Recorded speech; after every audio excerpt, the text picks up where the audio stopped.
Ladies and gentlemen, welcome to episode 24 of Cork in the North. Thanks so much for liking, sharing, subscribing. I really do appreciate you supporting everything that I do. And that's the most important thing, isn't it? That's the most shittest intro I've ever fucking done. With no energy and absolute delusion. Sorry, is it my fault? It's all right, Holly. It's grand. Welcome to Cork in the North, ladies and gentlemen. Thank you very much. And this week, I'm joined by TV BBC presenter, Holly Hamilton. Hey. Holly. Me and Holly recently. Thanks for coming on, first of all. Oh, my pleasure. It's nice to see you again. Nice to see you again. Yeah, again, let's talk about why we've met again. This is the third time we've actually met, Holly. Yeah. Third time we've met. Do you know that was weird because we worked together, of course. We worked together. We are the dream ticket when it comes to hosting Turns events, out. aren't we? Who knew? Did you enjoy it that night when we hosted? It was good fun. Yeah. It was good fun. It's good working with somebody like you because, you know, you can't take these things too seriously. It's one of these, just to explain, it's one of these awards dues, and, you know, they can get a little bit dull if you've ever been to them. And, you know, if you take it too seriously, it's not the Oscars. So that's basically what we do. We met and we got booked to host, joint booked to host an award ceremony in Manchester recently, and it was great. It was a really good night, and I was like saying a lot of the wrong things. But that and then worked. Holly was the strict professional TV presenter, and excellent stuff that you were doing was kind of balancing it, and then you were taking the piss out of me, and I was like, this is working well. Exactly. I think that was the problem. I think initially you assumed that I was this very serious, you know, broadcaster, polished, presenter, very polished BBC.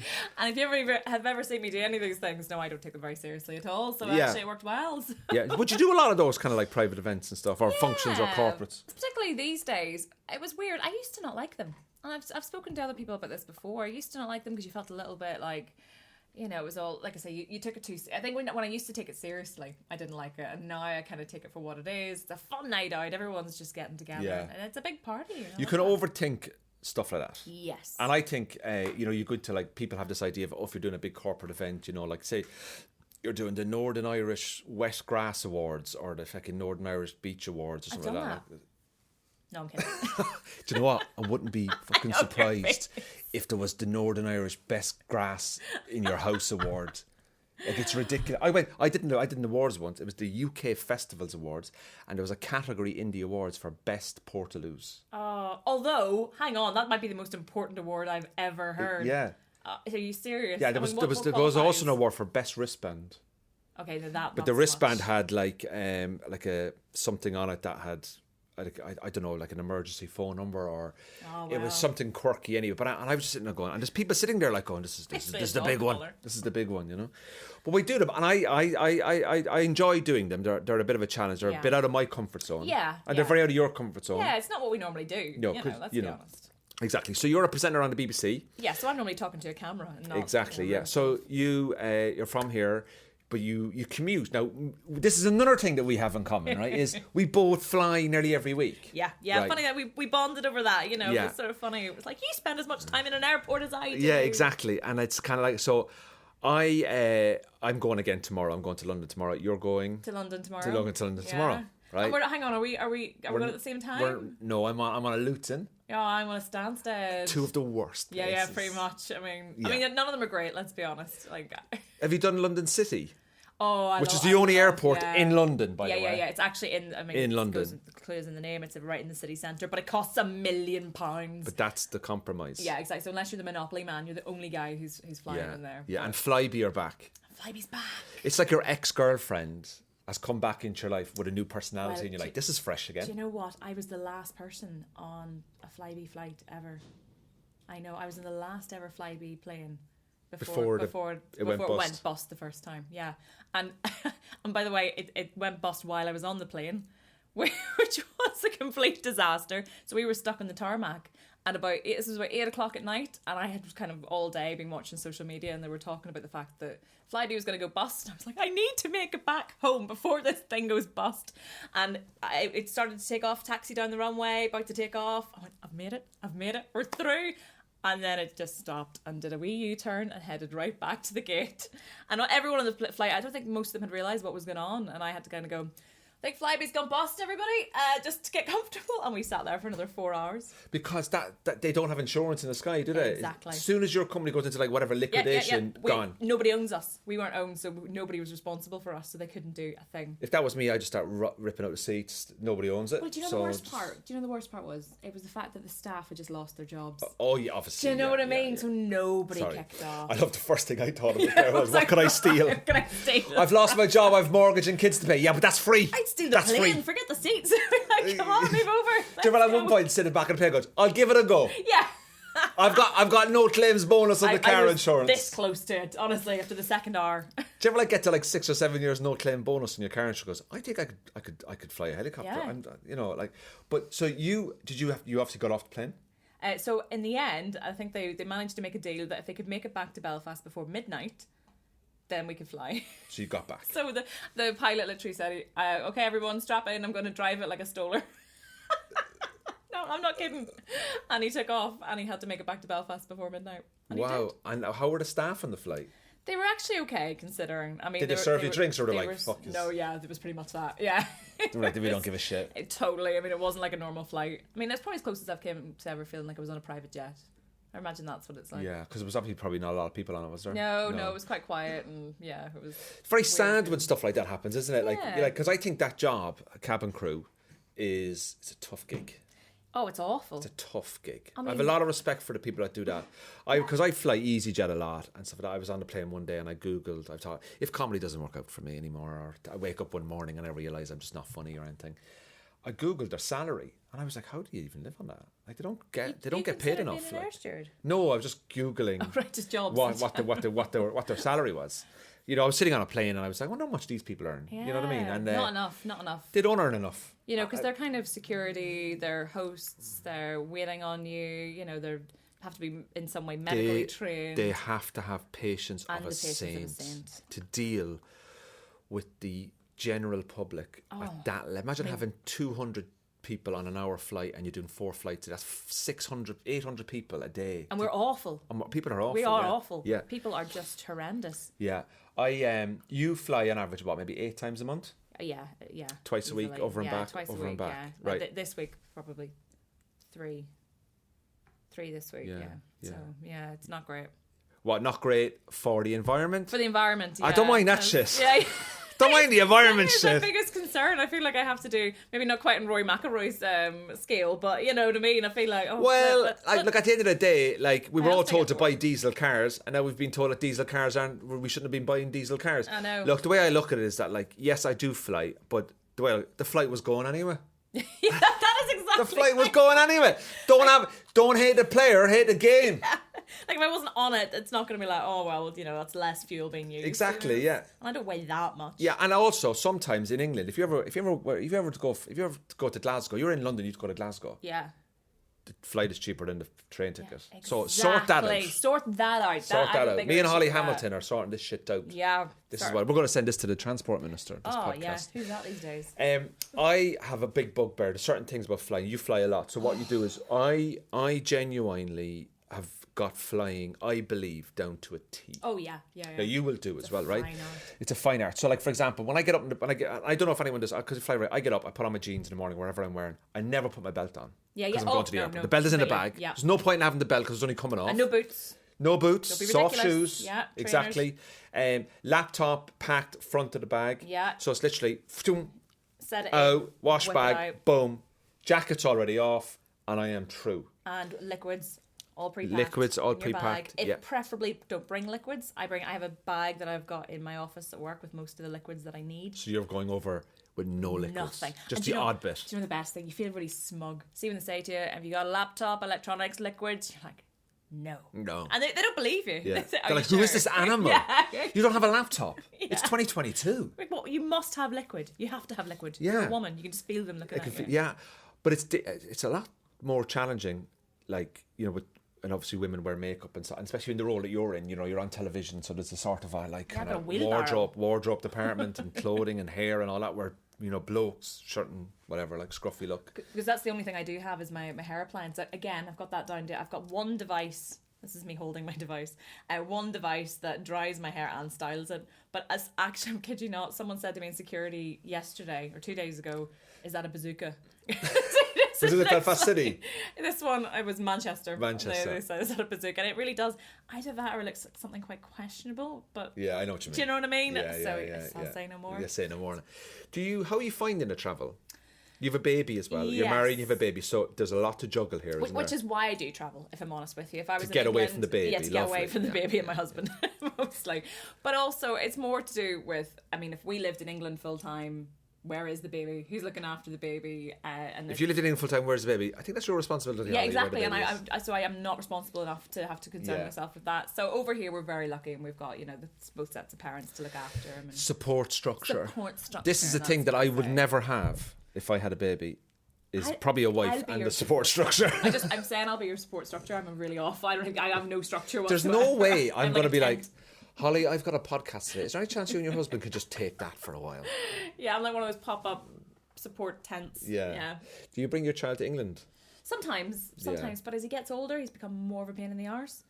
So, you know what I mean? When they're like little and small, he was so easy, very transportable, compact. It was good. Like you could just put him in a suitcase and just tie the suitcase up. Yeah. That's pretty much it. Chuck him in overhead luggage. An awful lot, especially whenever I was nursing and things too. It was just like whack him on there. Nobody would even know he's there. You would know he's there now. Oh, he's too big. He's got attitude. How old is he? And he flirts with the air hostesses.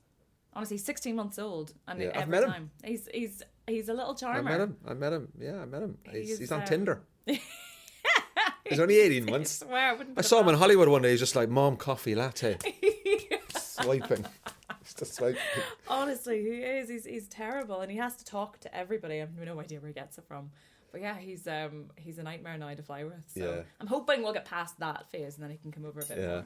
The constant, this is for somebody that flies quite a bit, you'll notice that the airlines buy their fuel in advance. So have you noticed that the flights from September to Christmas are a lot more expensive?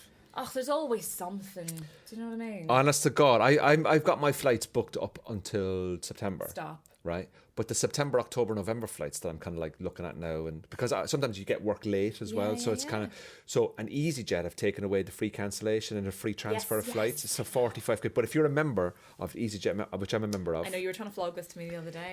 No, you get it for free if you fly certain times a month with them. So so there's EasyJet Plus membership, which is like 200 quid a year, but that gives you a front row and all that. I'm talking about the EasyJet member. Which is you get free transfer your flights for free. You have to be invited in. Oh, why am I not getting invited? Have to be invited. Contact them. Tell them who you are. No. Contact them. Say, look, I'm Holly Hamilton. I'm working for the BBC. Love your airline. Massive fan of your. Hang on a second. They may have seen my tweets. Massive fan of your cancellations of flights recently. Yeah, and to our delay this. Because I think you need to be structurally sound as a company, and sometimes you just got to do what you got to do. Any chance I can get free membership to allow me to transfer my flights for free? I'm gonna try this. I've got to transfer. I'm flying to Luton tomorrow. And I actually see another flight to Gatwick at 3:00 in the afternoon, and I'm doing a show in Basingstoke, and I go, you know what, I'm going to try and change it to Gatwick so I get a bit of a lie-in the morning. Yeah. But this is the thing when you're living on the edge with the flights.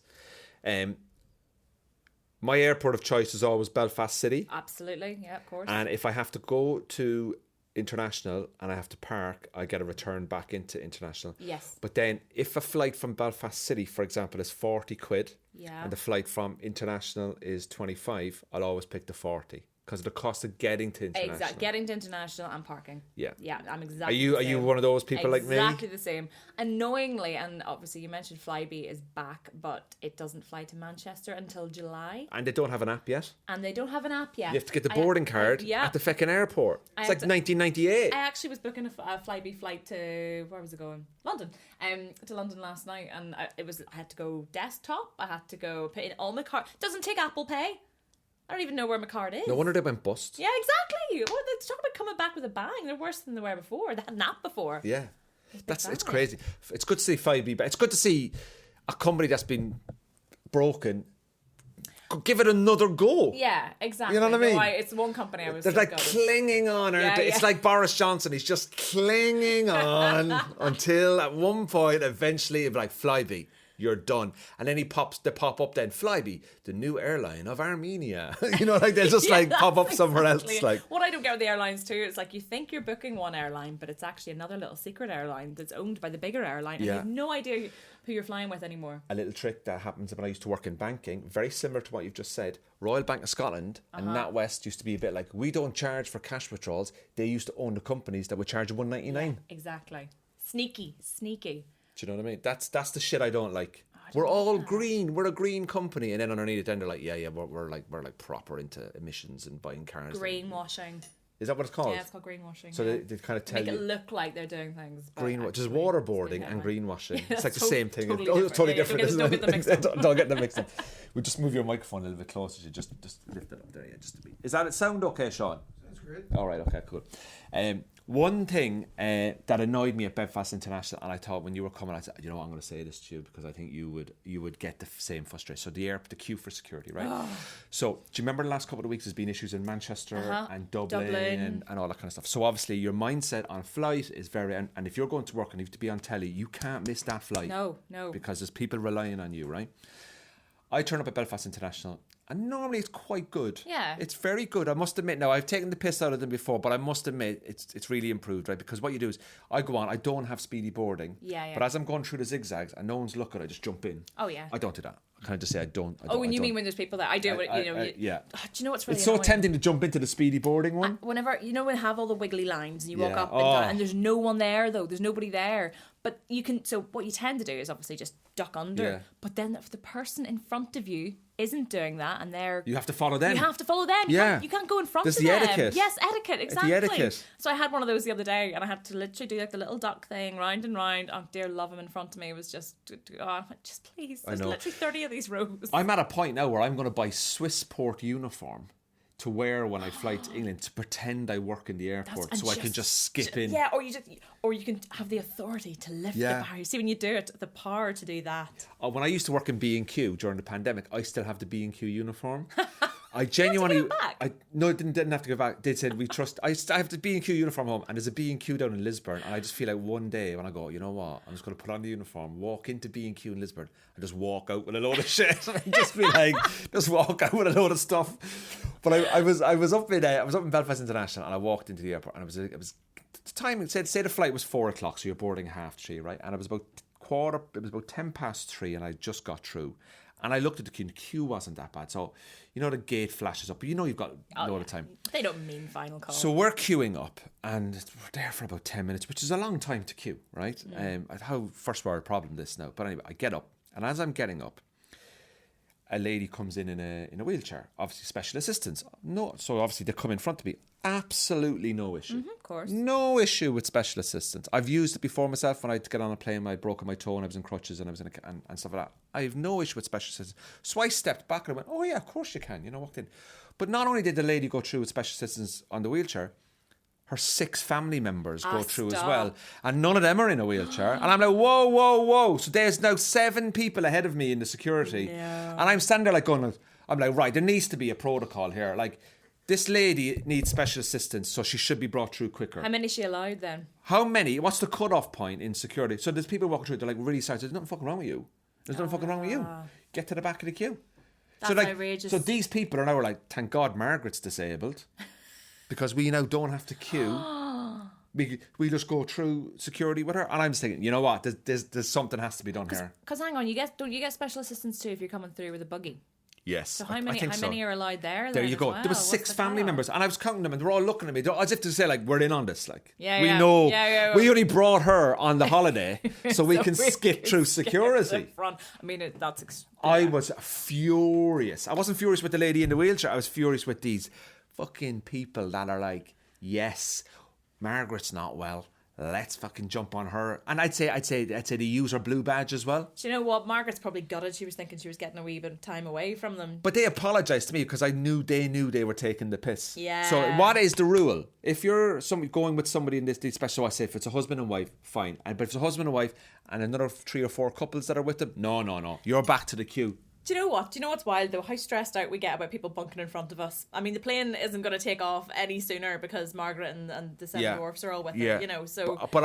But Holly, there's an etiquette here. But do you know what I mean? But no, I'm not judging you, because I do exactly the same thing. I get so stressed out by people going in front of me, when in reality it makes no difference, and I don't know why it infuriates me. Funny, I had one this week where they did that. Our flight was delayed by 2 hours. Get you all riled up anyway, and you're all kind of ready to go.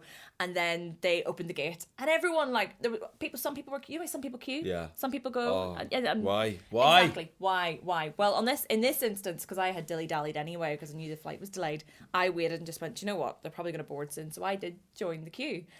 And then all the people who were sat down, I've never seen it before. They didn't join the queue. They just kind of ran to the door when it opened. It was crazy. And to the point, this one woman nearly knocked me over. And it's like, the flight isn't going to go without us, yeah. Without you. Yeah. What has happened? And she abandoned her daughter to do this. So she nearly knocked me over. I nearly fell. Just got my ground and thought. And she shouted over back to her daughter behind me, "Are you okay?"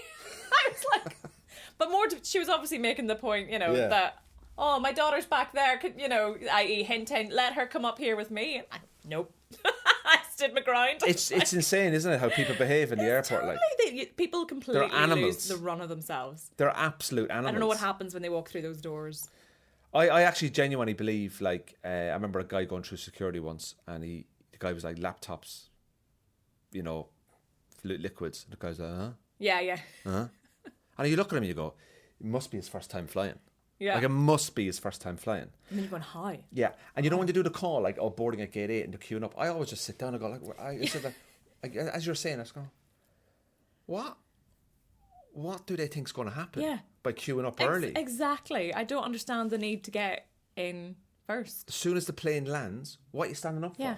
And the best part is when you land in Manchester these days, you have to get one of those awful buses. Oh, yeah. If anyone has ever been one of those buses. Oh, my God. And the best thing about people who pay for EasyJet to sit up the front, we want to get first on the plane and first off. And then we land, right? Yeah. We land, and I'm sitting like aisle 22 because I don't pay that shit, right? 22B. And then they go, we've now landed and we're now getting onto the bus. And the people who've paid the 15 quid are like, what was the point of paying the 15 quid? That bus is the great equaliser. Everyone gets you want to be brought down a peg or two. That when the minute the bus pulls up, forget your speedy boarding. And you look at him as you're walking off. Yeah, well done, clever, paying that 15 quid, you piece of shit. And I remember it was the other thing too during the whole COVID thing, where we're all kind of dealing with social distancing and all the rest of it, and on the flights obviously wearing masks, and you didn't want to be more than as close to people as possible, and then you got on that bus. I was like, oh well, we've all got monkey, COVID, whatever. When you look back at it, you just think some of the rules were just insane. Like sitting in a restaurant, chatting, having a cup of coffee. But if I want to walk from here to there, put on your mask. I have to put a mask on. I mean, but the minute I go outside that door of that restaurant, I don't have to put a mask on. You don't have COVID when you're sat at the table. I just found it. I just found it insane. Anyway, we're thank God. No, let's not talk about that anymore. No, let's move on. I do like the art of flying. I do like actually flying. I like being in the air. Still talking about planes. You're still talking about it. It's a very, very plane orientated podcast. No, I just mean you're not flying yourself. Yeah. No. I do like flying. I just hate the admin around flying. Oh, completely. Do you find it tiring? Like when you get home, say if you get a flight home, like, and you're in at 9 p.m. and you're just like, do you know, I used to, and I think it is more the mental aspect of it, like you said. I think you get yourself so worked up and stressed out. That part is exhausting. But when you think you're not really doing anything physically demanding, and now I think because I've done it so much, there's a nice little bit of 40 minutes when I'm in the air when nobody can phone me, nobody can text me, nobody can email me. I've got my Netflix on, I can watch my stories, and it's actually the most relaxing part of my week. Some people say like sometimes going to work is a break. Yeah. For some people, especially if you've got a busy home life. Particularly, I'm someone I find it very difficult to switch off from both ends, family life, work life. I'm just sort of addicted to stress. I think I've said I'm just constantly stressed about things, and actually when I'm on the flight, it's the only time you just put the headphones you're not in control. Exactly, I have no control, so it is probably the nicest bit. And I still have that temptation to look at my phone and see, but I can't. There's no Wi-Fi in the sky. Do check the app on your phone that tells you how long you've been on Instagram or TikTok or something. No, like I don't actually check the details. Are you afraid to see what it is? Yeah, actually, that's a good point. I never check the details. It does that thing where it comes up every Sunday and says, you've been on your phone for 300 hours. And you're looking at you and go, I could have written a thesis. I could have gotten a doctorate. I could have learned a new language. I could have learned a new language. Instead, I want to know what Sharon in Luton is having for dinner. Exactly. It's fucking ridiculous. It is. It's horrible. I think that's the thing you don't want to look at and realise. And I remember my brother, he's although my brother's on his phone more than anybody, but he was the first person to introduce me to that, to show you how, how long you're on your phone for. And he was so judgy. And you start to almost defend, like, well, actually, I watched a movie on it this week, so maybe that was it. And I actually watched, and then he was like, no, you were 70% on Instagram. You were, this. Like, oh, I don't want to know. Yeah. Don't tell me. Are you coming from a big family? Just those three kids, yeah. So what are you, the oldest, middle? I am obviously the middle child. Look at me! Middle child syndrome. Do you feel it that there is? I'm the youngest. Oh, okay. So I am the youngest of 4. You're the middle of 3. Yeah. So I'm the youngest in my family. Do you get on with your siblings? So have you a brother or sister, or how does it work? 2 brothers? Yeah, 1 brother, 1 sister. Yeah. And your sister younger than you? She's younger, yeah. Right. So what's the dynamic like? Do you know what? When we were growing up, my brother and I are quite similar in age and did not get on. Me and my sister similar in age. Totally. Like through school and stuff. I don't know what it was, but I mean, we were not friends. Now we've got a huge stretch of sea between us, which seems to have actually weirdly helped our relationship. But even as we turned adults, we became really good friends. Mature. Yeah. And when I say adults, I'm talking 25 plus. I mean, it sort of took us a while. And not for any particular reason. I think we were just, just brother and sister, just usual fighting about. You pull his hair out and stuff. Well, I stuck a pencil in his eye when we were kids once. Yeah. I know. No wonder. And he threw my teddy bear in the fire. I mean, it's like Hunger Games shit. This. I mean, it's not like. But anyway, no. We weren't. There wasn't any big drama between us. Just normal brother and sister. But then, so my sister was born. She's a bit younger than us. Can you believe that? Parents having another child. I know, but like 7 years later, so there is a bit of a gap there. And we call her the happiest accident. And she is definitely the glue that keeps our family together. Yeah. You think so? Totally. I mean, she's a nurse. She's amazing. She does a proper job, and I idolize her. Is she living in incredible. Belfast? She lives in Glasgow. So we all live, all over the place. My brother lives in New York. New York, Glasgow, Manchester, Belfast. Yeah, exactly. And I think that's one of the reasons I spend more time here now, because I kind of feel sorry for my mum and dad. Because obviously they were brilliant throughout our childhoods. It's I say their fault, but they supported us. They told us, go, do these jobs, go travel, do whatever. So yeah, my sister, she is just, she's amazing. And she is very close with my brother and very close with me. And I think she's the one that kind of ties us all together. She's one that's... Is there like a little WhatsApp group? Yeah. Have you a little WhatsApp group? She is.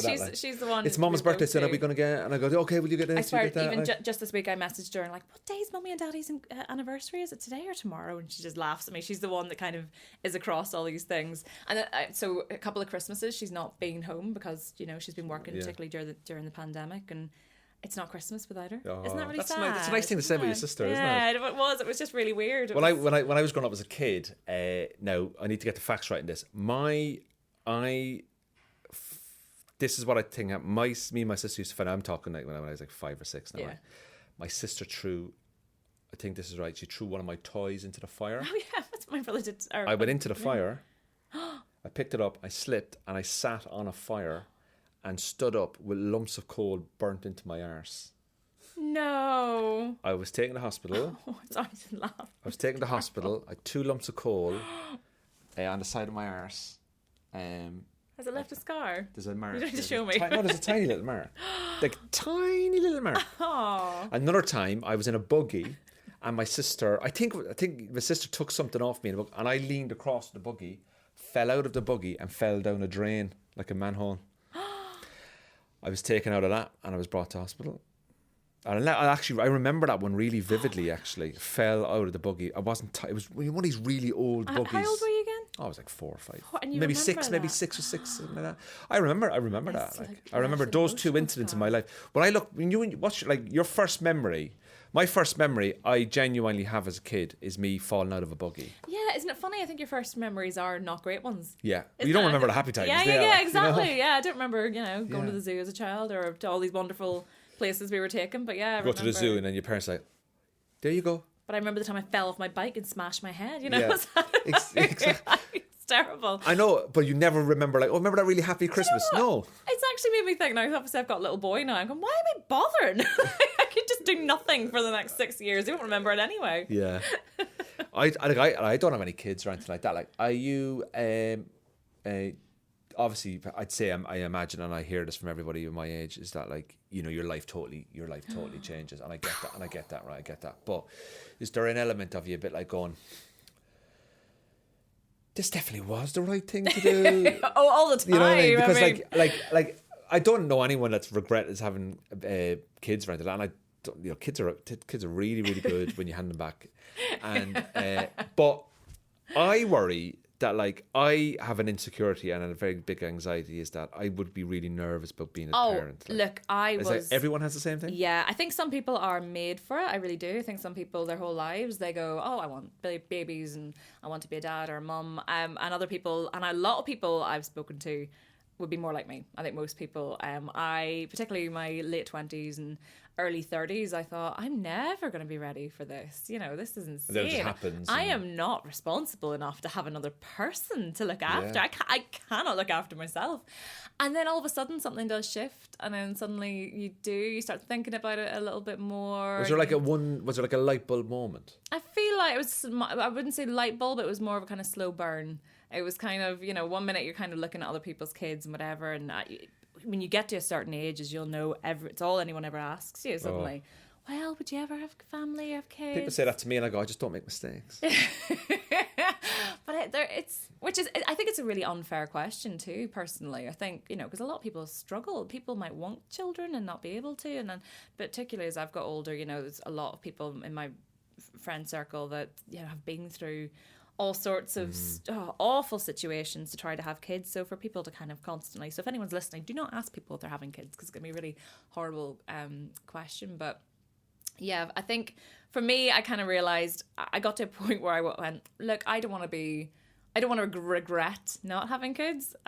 You know, which sounds ridiculous, but I did get to that point where I thought, I don't want to look back and go, well, we never tried, you know, we never even gave it an option. And actually, well, we had little Finn, and he is such a cliche, but he's lovely. I've met Finn. He's great. And he's up for adoption at the moment as well. So he's slot number 27 fostering first, on see how that works out. The Northern Ireland Adoption Society. He's actually number 27 in the ballot, so if you put in a good bid, you'll get him. I'm quite happy to regret not having kids. Really? I think is, one day I'm like, I want loads of kids. Yeah. The next day I'm like, I don't even want to look at them. Yeah, no. So I just find it really difficult. But your career, would you class your career being a presenter on the BBC, which I've seen you loads of times, and presenting the sport, and you do documentaries as well? Yeah.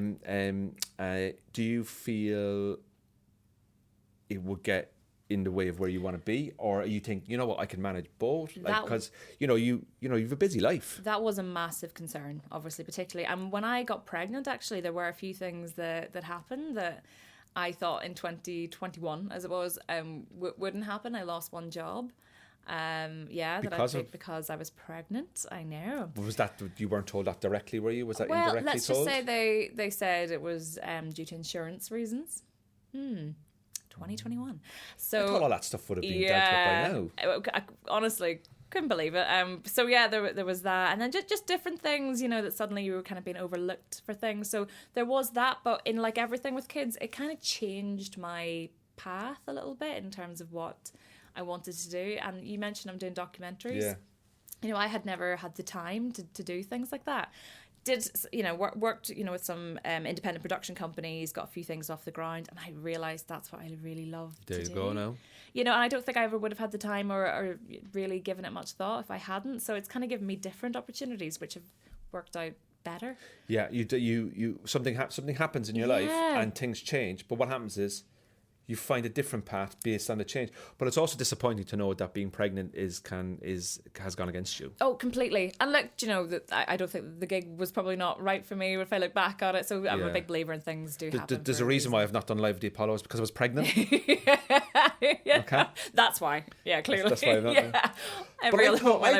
not. I can understand if you were 7 or 8 months pregnant Yeah. And you've been asked to do a 6 weeks filming schedule. I get that. And it was up the side of a mountain. And you were due to... I get that. Totally, like, we totally get that. Yes. I have no problem with that kind of stuff. I think you would agree with that. You would agree with nothing like that. When you were kind of like growing up, you grew up... Where did you grow up here? Grey Abbey. I don't know where it is. So point if you did, I was going to be absolutely... I am this thing that looks... I'll not say what it looks like. Just hanging off the edge here. Oh, so you're like looking over at the Lake District. Yeah, that's me. Just here. Right. And would you, side. Growing up in the north... For those who can't say, it's the Ards Peninsula there. It's the Ards Peninsula. I've not been to the Ards Peninsula. My brother has cycled it. You should. And said it was very good. Oh, is it nice? It a good place to go for a picnic really nice. I feel like it's one of these places that everyone obviously tends to go up here to the north coast. I was in Ballycastle yesterday. So. Oh, do you know, everyone does this and they forget, and it is it's like a little secret. It's like a little secret. Maybe it's a secret for a reason. Well, there is that, but no, maybe genuinely, it's a secret because it's shit. I remember the first time I took my husband down that neck of the woods, and he's from here. Oh, he's on the border, is he? Yeah. Where's he from? Armagh, Tyrone. South Armagh, Jones. South Armagh. Lovely. Yeah. So yeah, bit of a distance. So he thinks he lives in the most beautiful place in the country. And I do, but he has mountains. This is like a geography lesson here. And I have water. And I'm sorry, water beats the mountains every time. I agree. Yep. So I took him down here and we went along to Ballywalter Beach. And Ballywalter Beach is huge and beautiful and lovely, and there is not a sinner there. And it's just probably the most beautiful thing about it. You know, you go up here and you know Hollywood as well, and all around Helens Bay. I mean, the beaches are lovely, but they're full of people. Yeah. But go down here, and the beaches, and down to Clockey and Portavogie, and you know, it's just... So okay, well, that's good to know. There you go. I'm learning about my ways up here. Your husband Connor, isn't it? Yes, Connor. I know Connor.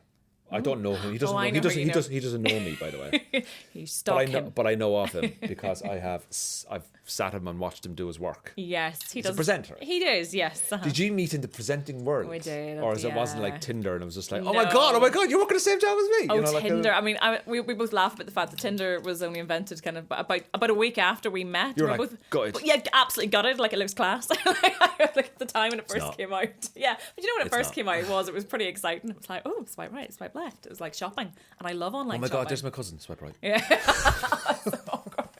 No. Oh dear. I think that's probably the worst bit about it. If you saw somebody you know, imagine seeing like your brother on it or sister or something like. Anyway, well, hang on. That's how my brother met his wife on Tinder. I thought you meant that's how my brother met his sister. That's how my mother met his sister, and now they're married. Kids are a bit messed up, but things are okay. Family's working through it as a family. We're on therapy, it's fine. But no, yeah, that's how they met. They were one of the first way back when Tinder first arrived. They met through Tinder. Wow, I've been on Tinder dates and stuff. I know. Tinder dates. Yeah. I've done all that. That's weird. That's how everyone seems to respond to questioning about Tinder. I would never do it again. Yeah. Never do it again. Yeah. Never do it again. This awkward look in your I'm at this point in my life now where it's like, if things aren't going to work out now, I'm done. Like, I was going to say to myself, you know what? People come up to you at a wedding. I was at a wedding a couple of weeks ago down in Cork, right? My cousin got married on and it was a lovely wedding, right? And I was there on my own, right? And I was sitting next to someone who was there on his own, fella, but he had a wedding ring on, and I was like, he was like, oh yeah, my wife, she's a nurse, and she just couldn't get it off, so it is what it is. And I just went, oh, that's really nice. And then he was like, are you? And I just went, my own. Just let me know. Like, I was just sitting there like that. Just like this, like going, things are good in my life. No, I actually don't even know the bride and groom. I'm just here, just came like in wedding crasher style. I actually put on the uniform as a way, just like a Swiss port, and I'm just walking around. That was the B&Q uniform there. That'll do much for you. So you're... But you do have your lovely Krishna, who I've met, who is, by the way, beautiful. Absolutely. Well done. Stunner. Well done, you. Stunner. Absolutely. She'll find out soon enough, though. I'm not as good. I'm not as good looking. I'm not as good looking. That's what I said. She'll find out soon. Has she been blindfolded this whole time? She's only allowed to come out in the dark. Oh yeah, she'll find out soon enough. She's like, I can do so much better than this Andrew Ryan guy, you know. Oh no, you make a lovely couple. She's lovely. She's great. And but what I find is like you're both in the same industry. Yeah. So that must be because I've never like dated anybody in the comedy industry and that. So you have the same worries, the same anxieties. Yeah. When you're in this thing, like there's going to be a day where my contract gets kind of where's the job security? You know, it's not like I can see why people get jobs in nurses accountants, because you can see that there's an end game there, and you can see at 63, 64, I've done my time, I've got my pension, I'm out the gap. Security. And I can see why people do that. Oh, but when you're in our game, where we're in performing, but in a different sector within that, there's both of you in that. Yeah, we always You know what laugh. I mean? Do you not feel like, the way one person has got that solid job, like the architect or the engineer, and the other person then is like, I'm just following my dreams. But you know that if your dreams don't work out, the guy or the woman will fucking pay the bills. Yeah. Whereas both of you are like, we're both following our dreams. Running around with our butterfly nets, just to catch let's just chuck in a kid to fucking a grenade to let's worry about his pension, and do you not like sit back and go, what are we doing? Yeah, all the time. And it's the one thing we've always talked about that has almost happened organically, that when one of us seems to be in a much more secure position, the other one's off with his butterfly net, and then when it shifts, this seems to change. It just seems to constantly be that way. So I feel like we're always, other one is kind of supporting the other person. And it's a bit like this, like a little pendulum. Yeah. You're never really on the same... No, we never really feel that we're constant, we're in that kind of same... At the same point at the same time. But it's quite nice, weirdly. So say for example, your day job, well, not day job, but you present the sport. Yeah. It's World Service and BBC One.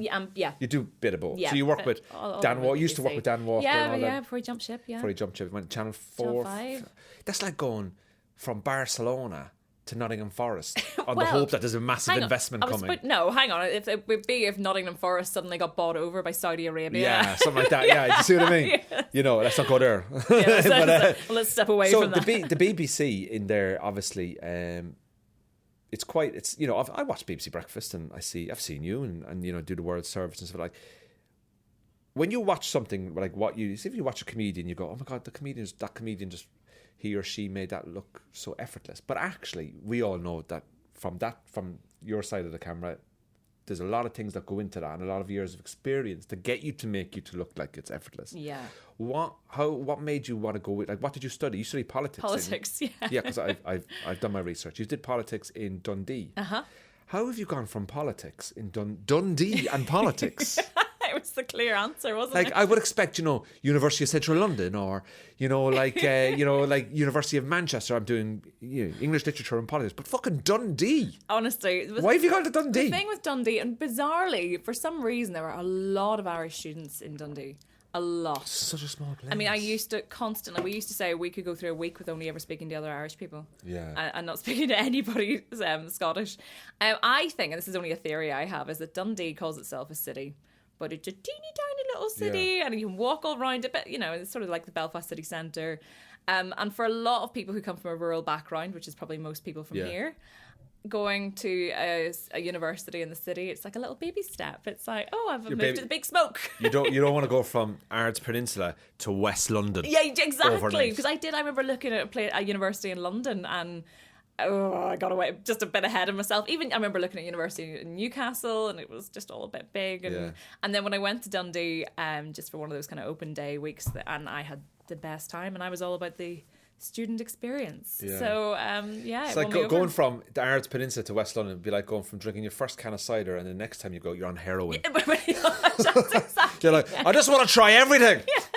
So I thought, Dundee was like a little bottle of wine. But how did you go from politics to presenting? So I always knew I wanted to go into journalism. That was kind of so journalism was your focus, right? Focus. I always said I was political journalism. Well, no. So here was the thing. I remember the obvious thing obviously would have been to do a journalism course. Now back then, all the way back then in the old days, I would say, particularly for broadcasting, if I wanted to be a print journalist, the courses were incredible. It was at that weird point where broadcasting, not even the internet was the internet was a thing, but social media and all that it hasn't been moving over to tech. Yes, exactly. It wasn't quite the way it is now. So the courses were all a bit outdated, I'd say. Then they didn't feel like, particularly because I knew I wanted to go into broadcasting. I was already kind of working for different outlets, and it just didn't seem worth it, really. I was learning more on the job at that point than a course could. So it was someone very wise said to me, look, if you're going to do a degree, obviously you need one, do something you really enjoy. And weirdly, I liked politics.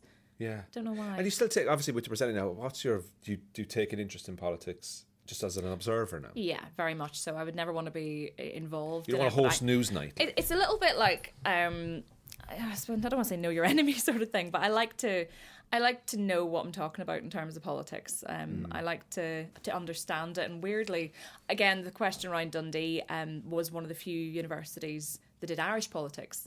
So I actually studied and had a real interest in Southern Irish politics and obviously Northern Irish politics. And I don't know, it just really fascinated me. So it's really helped me with a lot of dealing with a lot of the issues around here. And oh, Jesus Christ, tell me about it. You know, exactly. And, you know, I mean, sometimes you do need a degree in it to understand. It's a whole different world. It is. It really is. Like, it's an insane... Especially when you have, you know, I've done both Southern and Northern and it's, I mean... So and the sport element then, because you're quite sporty. So exactly. Going into the sports presenting, you're like, you know what? This is a nice... I'm still... Oh, do you know what? I'm still in broadcasting, but I'm now in sport. Again, you know that kind of happened organically too. That I've always been very sporty, play sport, into sport, and I never thought in a million years that I would get to work in sport. It's that whole cliche of, you know, if you do something you love, you'll never work a day in your life. And it happened that it was actually at the 2012 Olympics? No, 2016, getting mixed up. 2016 Olympics, I did a lot of coverage just within the UK though, you know, just covering the stories and things. Didn't get to go to Rio, sadly. And a lot of the sports spods had watched what I was doing and said, oh, you actually know what you're talking about here. Wow, look at you, woman knowing her sport. Oh, and she's not pregnant. Unusual. Quick, get her on. Before she does. And asked me to do some stuff for sport. And then, the rest is history. And I've been working with them ever since. And it's been great. Because, you talk about, like you said there earlier, about documentaries being your thing, especially in this part of the world, in the north. I think it's a phenomenal place for documentaries. Obviously politically, culturally, the history, where we are now in terms of the political atmosphere and the rhetoric. But then you look at it, sport here as well. Oh. And you can think to yourself, there's so much actually in this small, tiny part of an island. Exactly. That you can actually do documentaries on. Like, if take away your sport documentaries, what other documentaries would you like to have a go at? So, like, I would love to do a documentary, I'd love to do a documentary, but like I would love to, we all see the Louis Theroux and we all see all that kind of stuff, but if you were to go away from sport, what outside of sport interests you for a documentary? Travel. 100%. You fucking love this travel thing, don't you? Like, I want a free holiday, Santorini tomorrow. Well, I did actually do a travel show, would you believe? Oh, yes, you did. It's called, I know what it was called. Hold on. I know what it was called. I saw it actually. I saw you doing the pose you were wearing a red. Oh, what was it called? Pose. I like what the was way it you called? did Was it Home from Home or something? Getaways. It was called. Right, yeah, I did it with JJ. So where did you go? So we did Menorca, we did Crete, we did... Where else were we? I've left one out. Anyway, somewhere else, which was obviously amazing because I've forgotten it. We were in the Czech Republic. So we did Prague and Brno. And why you're not going to go back and do that? Well, it all obviously stopped because of COVID. So has that? Okay. So it hasn't got back up and running just yet. I think everything, as you can imagine, I feel like there's one travel. I feel, Holly, on a level that because we are such a great presenting duo, and we have pitching this now. We have a CV that knows one event. Yeah. It was an event, though. We could go and do a travel show. We could call it South and North bonding. We could call it the South and the North coming together in Mallorca. Yes, in Menorca, yeah. So what we do is we pitch this all Ireland travel show with a Southerner and a Northerner, and you go from it from the Northern Irish point of view, and I go from it from the Southern Irish point of view. Which would be so different. So we go to Rome, right? We go to Rome, and you're opening goes, here we are in Rome, and this is where it's €6 for a coffee. Don't be coming here. Whereas I'm like going, it's only €6. You know? You know, like we do the Northern Irish angle and the Southern Irish, and the Northern Irish angle, it's so peaceful. And goes, yeah, finally you got some peace. You know that kind of thing. I can see it, yeah. You can see us like Holly Hamilton and Andrew Ryan. You know, go rogue. we could go to Poland. We can do like, and here's the Catholic Church. Well, we know only one of us will like that. It writes itself. Yeah. We need to pitch this. Have you got a production company? Let's set it up. Holly Hamilton and Andrew Ryan Productions. Oh, can't even. What do we call it? North and South TV. Oh, look at that. Be amazing. Oh, I love it. Yeah. You think it would be really good, wouldn't it? A little sidekick, like. Where would you want to go? Where would you want to go? Well, I'll take you to Cork first of all. Okay, I love that. We'll just start big. We'll start big. I'll take you to Cork. It's an amazing travel show. Our first episode. So it is Cork. Holly Hamilton in West Cork. Now, Holly, this is where the murder happened in 1897. And I want you to learn about what happened here. And then you can take me to Ards Peninsula. You have to have that voice. Yeah. I'm starting to rethink if you Should we do a little co-present? Do you ever watch what's that one in they go not banged up abroad?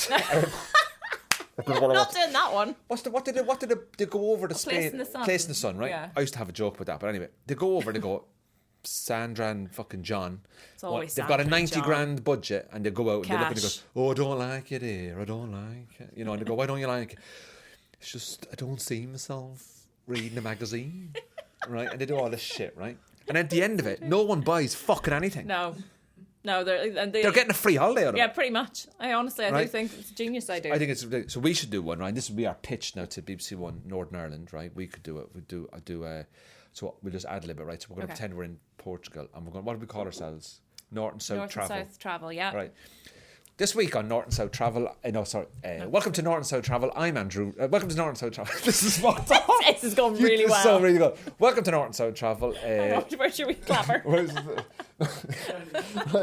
Stupid, right? We're North and South Travel in Portugal, right? Welcome to North and South Travel. I'm Andrew Ryan. And I'm Holly Hamilton. This week on North and South Travel, Holly and I go to Faro, where we look at the cancellations of the EasyJet flights, where we will catch up with residents from Cork, Dublin and Northern Ireland about their recent experiences. And in the South, they would actually pronounce it Faro, and up here we say Faro.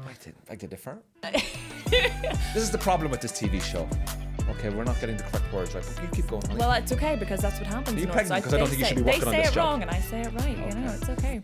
But so I'll be going down south and you're going to be where? I'm going to be going with you, because that's the plan. Oh, right, I thought we were going to go separately. No, read the fucking script. Oh, sorry. Right, so I'll go down south. Where's the south of Faro? I don't fucking know. Morocco or something. So we're going to Morocco to buy some carpets. Oh, is that right? Is that what you do in Morocco? So carpets, and I will buy some rice. Is that what else? So that's us. We're going to Faro and Morocco, bringing you all the tales of everybody in the areas that we'll be talking to the people in. Faro. In Faro. Yeah. Portugal. Yeah. EasyJet doesn't fly to Cork, so that's bullshit. So it would have been just right there. But anyway, join us next time on what's the show called again? North South Travel, where we actually go to Japan. Oh, can I come there? No, flight's fully booked. Oh, right, okay. And EasyJet does not go there. We could do our own North-South travel show, couldn't we? Like, this needs to happen. I feel like we've mentioned enough airlines in this that one of them might sponsor us. One of us would give us something. Yeah. We could do a Northern Irish, Southern Irish travel show. And we could all of Ireland going across Europe. Yeah, and I will show encompassing. And what'll happen is that when we arrive in the airport, I go through passport control really quick. Hang on. And then you just I'll go whatever queue I want. That's you fuckers up here, man.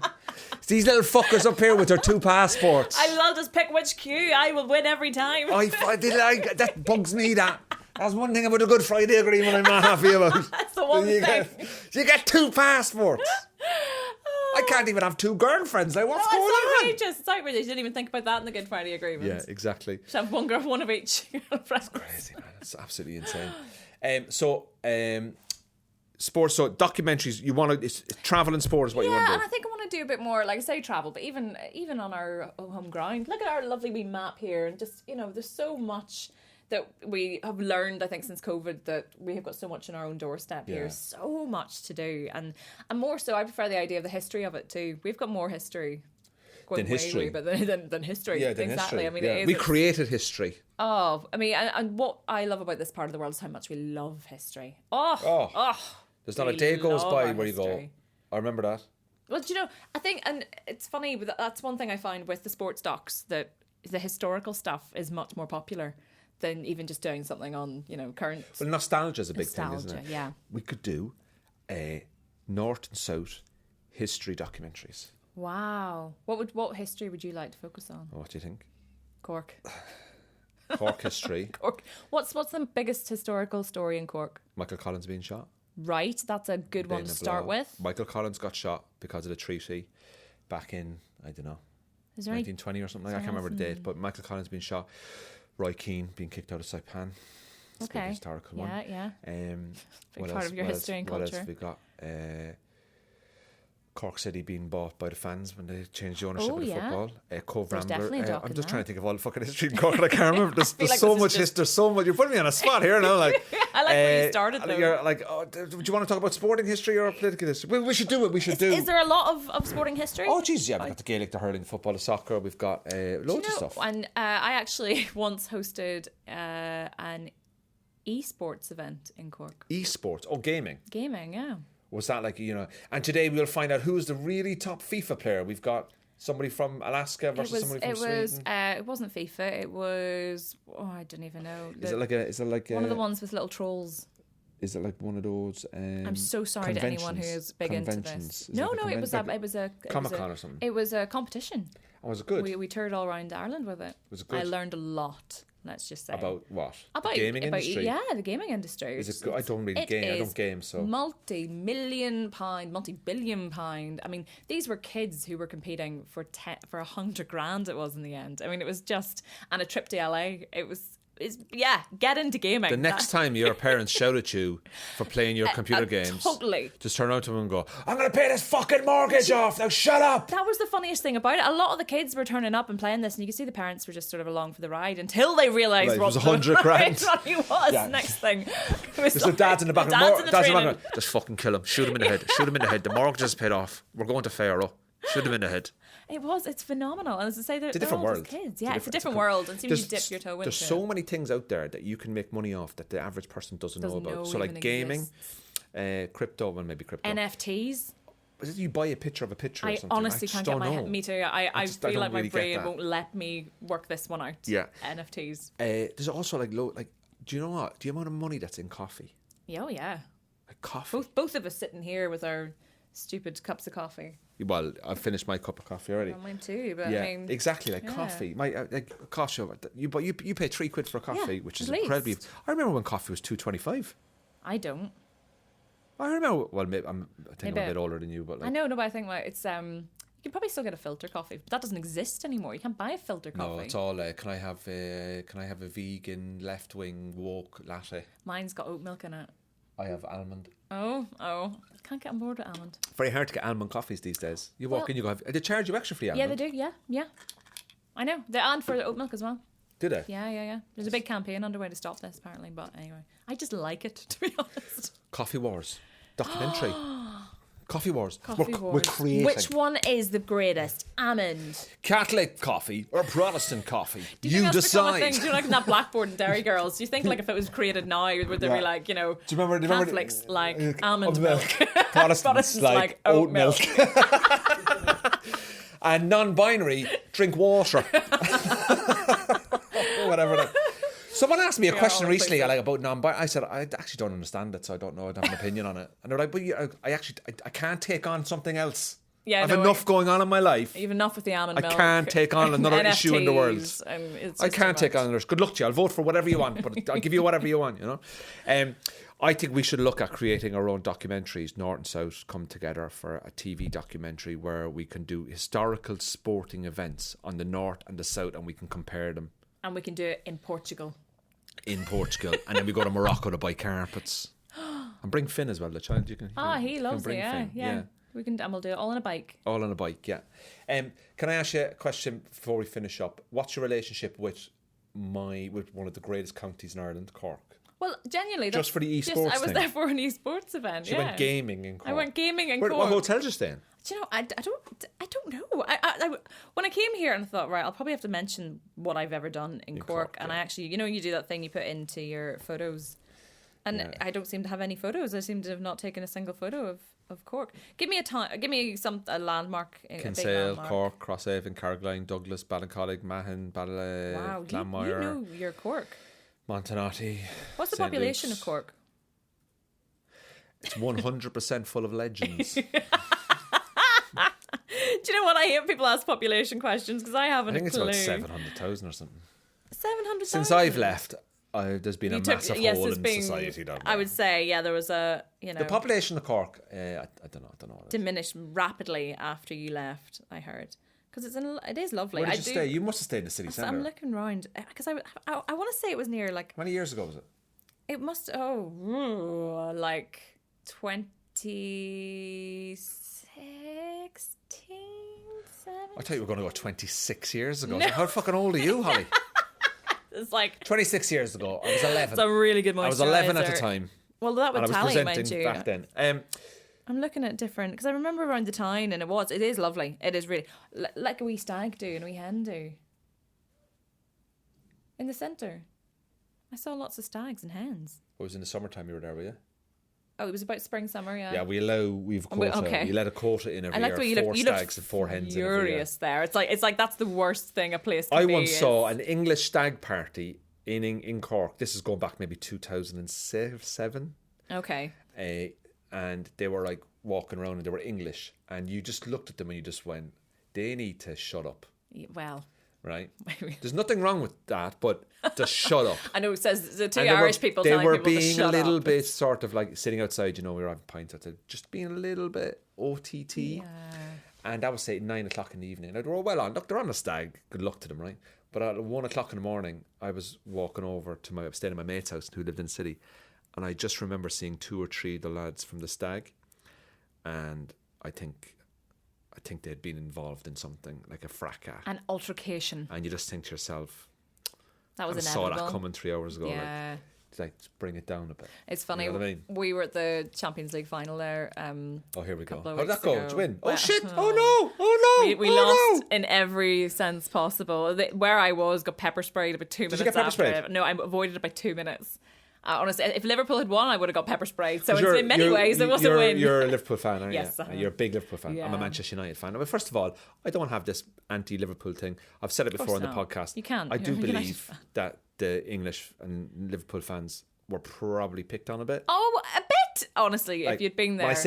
I would say I agree that you were picked on, not just a bit, massively, but you could kind of say to yourself, I think English fans are kind of getting it everywhere. That was my point. That a lot of the time, and I do speak French, so I instantly, as soon as I went in anywhere, it would be like, I am Irish. I am from Northern Ireland, and they're like, oh, and I actually would say, no, I'm not English. And their entire treatment of you changes, which is awful. Oh, when you go to like Spain, they think you're English. Yeah, you're like, no, I'm Irish. No, I mean, what have they done to make that reputation? Brexit. Well, but this was, I remember breaking international law, and all that. Bullshitting. Blaming fucking other countries in the European Union for this. Well, actually, stronger together. No, fucking you're on your loose cannons on your own, mate. I think it was Eurovision, personally. Well, you did really well for the first time in about 20 years. You've ever done well in the Eurovision, isn't it?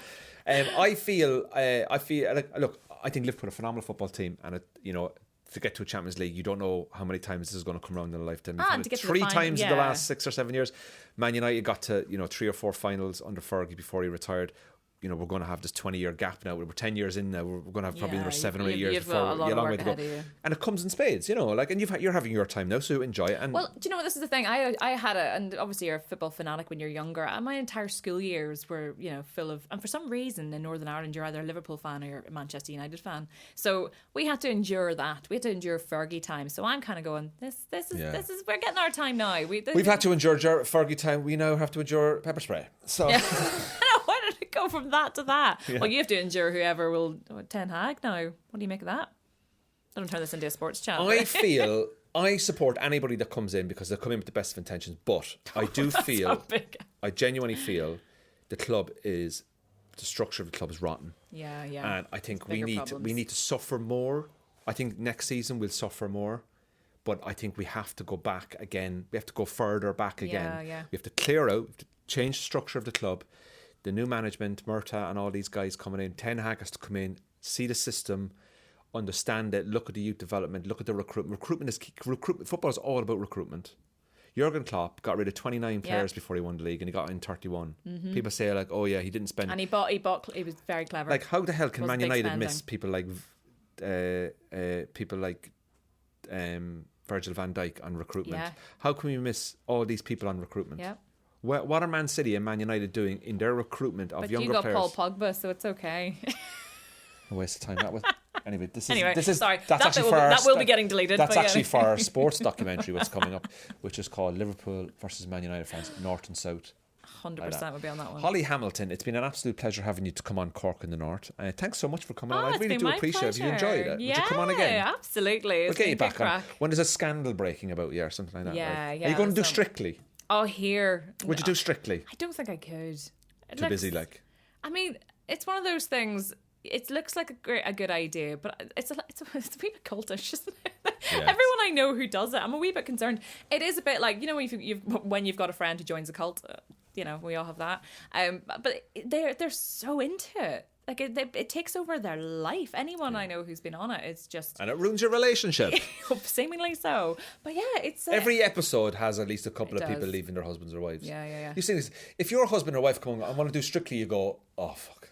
Do you know what, though? Oh, well, my husband's already said to me, he's already picked out who I'm allowed. When it's obviously the gay fella. Imagine if the gay fella turned around and was like, well, I've been playing a cunning plan for the last few years. And he's gorgeous, so, you know. I'm into the ladies. That is the long game. I'm into the ladies. Oh, you know what? If I was asked to do Strictly, I would definitely do it. Yeah. Yeah, and I get voted out after week 1 and demand full fee. That would be my biggest fear, though. I don't think you could come back from that. Who gives a shit? Somebody has to go out. Yeah, that's true. And I've no shame, me. Like, I don't give a fuck. And I like the dresses now.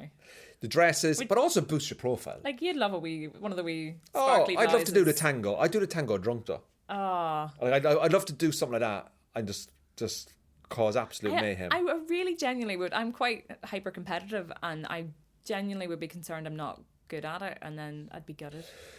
Well, there you go. It's one of those things where you're the type of person that if you're not good at something from the start, you don't do it. I lose interest pretty quickly. Yeah. That's it's like me in relationships. I'm not very good at the start. But I get better. Yeah, well, you see, if I don't, I just give up pretty quickly. And also, like, my dad has set the bar too high because he won Strictly in the Grey Abbey Church. St Saviour's. Jesus Christ! I thought like we're talking like I'm saying like, BBC One Strictly, or is this like Strictly from fucking Croatia that I've not heard about? Like, Croatia. Has he won Strictly in like Norway, like the Norway Strictly version? He won it in a village here. Yeah, in the village in the Grey Abbey. So you know, there's that. He even got a little glitter ball. Is he a guy now that if you were, you know, he'd be ringing you, go, you need to turn up more, you know? Honestly, yeah. So you know, he set the bar too high. So what would happen if I didn't win? Yeah. I mean, that would just be embarrassing. Holly Hamilton, thank you so much for coming into Cork in the North. I really do appreciate you coming in. And it's nice to see you again after working together for. We're going to finish up now. We've got actually loads of stuff to be doing, developing our production company on what we're going to be doing. North and South, working together, as it should be. Cross community, cross border, cross paths. That's a good line, isn't it? Yay! Finally, I'm a genius! nailed it! Thanks, Holly. Thanks.